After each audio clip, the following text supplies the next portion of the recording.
This is an industry that not really too many people talk about. So let me give you guys a little bit of my background. Is that okay? Okay, I'm from Compton, so please, everyone, don't grab your wallets and your purses. That's the first message they think about us, right? Well, anyway, let me tell you, you guys know what the heart of Compton is? What's one of the biggest incomes coming in from Compton? The auto industry, meaning lowriders, custom cars, classic cars, and the auto accessory. So that's a picture of me in Compton, California, in front of my mother's house. My mother told me she didn't want me working on those old cars, so leave it alone and go to school.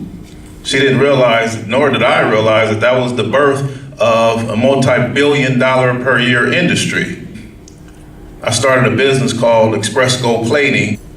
So when you start doing good, and you got a lot of people coming from around the world buying wheels and cars from you. I started expanding, so I started opening up shops.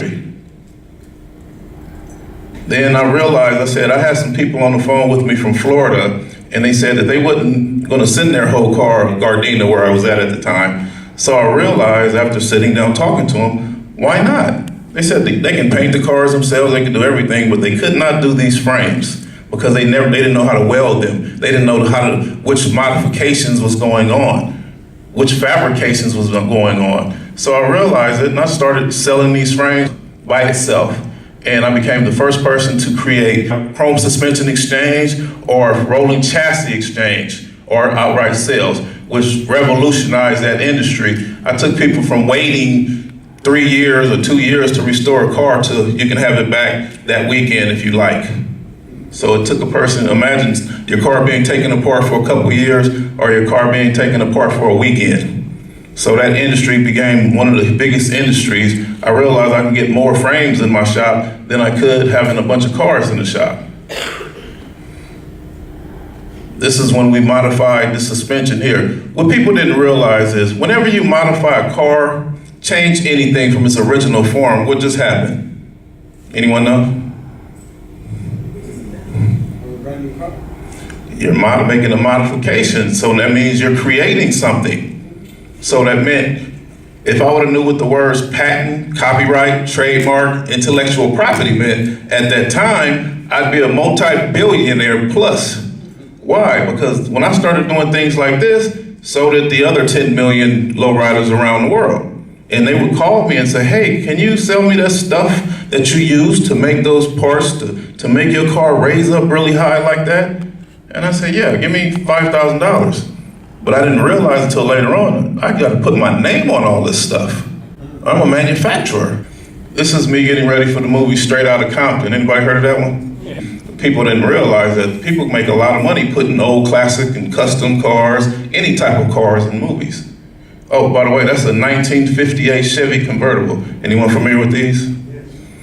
Put it like this, we ship so many cars overseas, and the less cars they have here in America means the price goes up through the roof.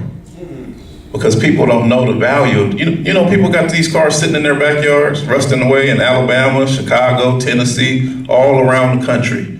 Because it's an American-made car, they're pretty much all over America. So when I started shipping those cars to Japan, they did an article on me because I wasn't only sending cars, I was sending parts. I became a manufacturer, started sending everything over there. Clothes, everything that you would have. They called me and asked me, hey, I just saw that movie with Denzel Washington in Training Day. Can you send me a car like that? So I'd have to go see Training Day. Oh, that's a 70-something Monte Carlo. Oh, $50,000. They go, okay, how do you take payment? So what I realized when I was building those cars, I thought that everybody had classic cars and lowriders. And I found out the hard way that it wasn't. I found out it was just us, Compton, Los Angeles, and Watts. And anyone who had them outside of California used to live in California. So they moved to Texas or whatever, Tennessee. But then I realized over the years that we started shipping cars all over the world. Armenia has a high population of lowriders. Germany has a high population of lowriders. The UK has a high population of lowriders. So I realized over the years, I'm sending a lot of parts and cars overseas. And then one day I looked at the map and I said, wait a minute, a lot of that stuff is right above Africa. So is that starting to make sense here now, you guys? I'm shipping cars from way over here to here, all throughout here, in Japan especially.